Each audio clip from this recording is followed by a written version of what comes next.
Hello everybody.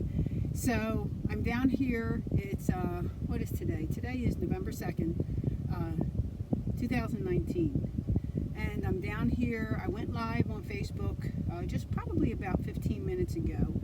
And today in our recovery journals, it is day 33. I'm going to tell you a little story to follow along and to see a recovery life. So I wanted to take a minute when I don't have a bunch of crowd and everything and around me. So I think for a while I'm just going to do it from my car like this, because it's like I got you in the seat right here next to me and I'm talking to you. So about these recovery journals and about today. So the day started off with me with my higher power taking the time here, and I said this morning this. I said, in recovery, we move out of our comfort zone on a daily basis. Our lives depend on this action, right? And today's meditation says this. Now, I wrote this over 20 years ago. All of the journals, original one is from over 20 years ago, and then I address it from today because it's a now series. Giving you a bunch of information, right? Okay, so am I recording? Gosh, yes. All right, so it says, don't be afraid to live. I'm going to read it right quick. Life is meant to be lived, and if you never wonder what's next, you've placed yourself in a secure routine as an attempt to keep the winds of change at bay. Life is double-sided when we do this because it allows us safe passage with little change, with the exception of the aging mirror, reflecting remorseful should-haves. Finding balance with taking a risk isn't necessarily easy. It is the challenge that continues over a lifetime to live safe but fearless. Okay, so I just read to you, my response this morning was, in recovery, we move out of our comfort zone. And then I talked about heading into my day now and being open to my higher power's direction. But why? Why don't be afraid to live? Well, and why is it life or death for us? Well, I'll tell you a story now. So, when I was out there, there was this time, it's life and death because of the things that, we've gone through. Those of us who have crossed that threshold from just abusing some drugs and some alcohol, and then we put it down, and some people are fine with that. They can just put it down and walk away from it. Well, I'm not talking about that. People like me who are in recovery, 12-step meetings, and it's decades later, and why we're still here is because, that road is still there, and it's always there. And we don't want to relive and do the things that we used to do now, right? So one time when I was trying to, I was strung out, and I was trying to quit getting high. And I think I probably was like maybe 22, somewhere right around there.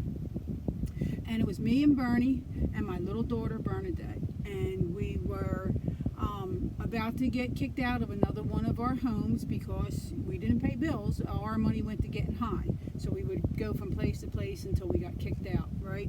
Well, this time I had an accident, and I had gotten $1,800, and to me that was a lot of money. So I said to Bernie, I'm like, okay, we're going to quit doing these drugs. We're going to quit. So he had some friends down in Stuart, Florida, and they were like, come down. They knew we were on drugs. We were trying to stop. So we decided to kick drugs on a Greyhound bus on the way down to his friend's house. And I would tell you, it wasn't a fun thing to do, but so we started to try to, we got high, and then we got on the bus and we headed down there. And when we got down there, on the way down there was somebody on the bus that had methadone, and I think it was Tang. We bought Tang because we were, when you're out there, you find ways and means, and you do stuff, and you'll do drugs and stuff that just if someone lies to you and says it's this, you'll be like, oh, okay, it's that, because you want to get high. Well, we did that on the Greyhound bus because somebody saw that we were sick, and they were like, hey, I got this methadone. I don't know if it was or not. I was still sick. So anyway, so we got down there, and then his friends had went to work, and I came up with this great idea to get through withdrawal was to drink some alcohol. So I didn't really drink hard alcohol, and I took a big swig of this Seagram 7 or something, and it burned like my eardrums out, and I sat there on the bed in withdrawal with dry heaves, so it wasn't a pleasant experience. So now about the third day, now when you live in the Northeast, I had never been to Florida. And going down to Florida, it was hot. And then it was hot at 3 o'clock in the morning when you're sick and your skin is crawling and you can't keep your body still. I was outside and I was like, oh my God, this air is so thick. I just remember that, and then I remember the ants all around. But anyway, it was like day 4, and I still have money left. And we had just gotten through some of the worst of the withdrawal, and I said to Bernie, I'm like, I think we're okay now. Maybe we should just go home. And I was lying. I wanted to get high. So we both got on an airplane after 4 days, and we flew back to Philadelphia to shoot drugs, and with our daughter. I mean, I didn't shoot drugs with my daughter. I just took my daughter through my addiction with me, and which was not. It was just we did what we had to do, and I did my best to keep her safe, because I did love her, even though I was in my addiction and I was doing the things that I was doing. It was still my daughter. I still loved her, but it wasn't a life to be showing her. But I was caught up in the grips. So that's why, it's important for us today to move out of our comfort zone, because things like that, were often. It was like, the threat of withdrawal was always on my heels. Like, I had stopped really getting high. Even though I was getting high, I wasn't getting high. I wasn't even feeling it anymore. I was just afraid of withdrawal because it was so violent. Anyway, so that's why today, in today's world, I don't want that life again. That life is still there.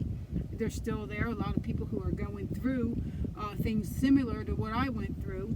And it's important to know that, like, in recovery, we still got to walk the walk.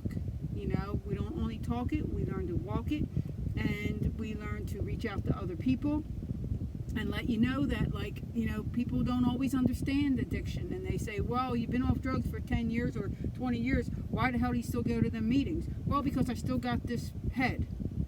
That's why I still go to meetings, because I still get jammed up, and when drugs aren't on the street anymore and addiction's gone, then I won't go.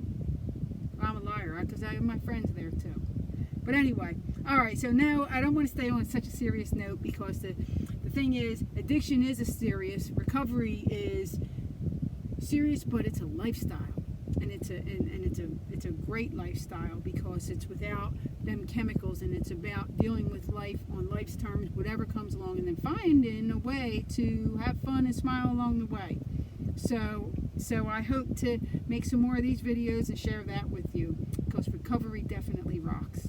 All right, so there you are, sitting in my car in the passenger seat. So for now, that's how we're going to do this. I'm talking to you. So if you need some help, go get some. Open up, look on your phone and just Google Recovery Center, help me, and then take it. Go out and take that risk, like the meditation is saying today. Don't be afraid to live, because that's what you're going to be doing when you get off of drugs, and when you get off of being strung out, and when you get off of being, dependent on other things. You have to live this life raw without the use of things, or maybe it's another reason, you just have to learn to live. But anyway, that's it for today.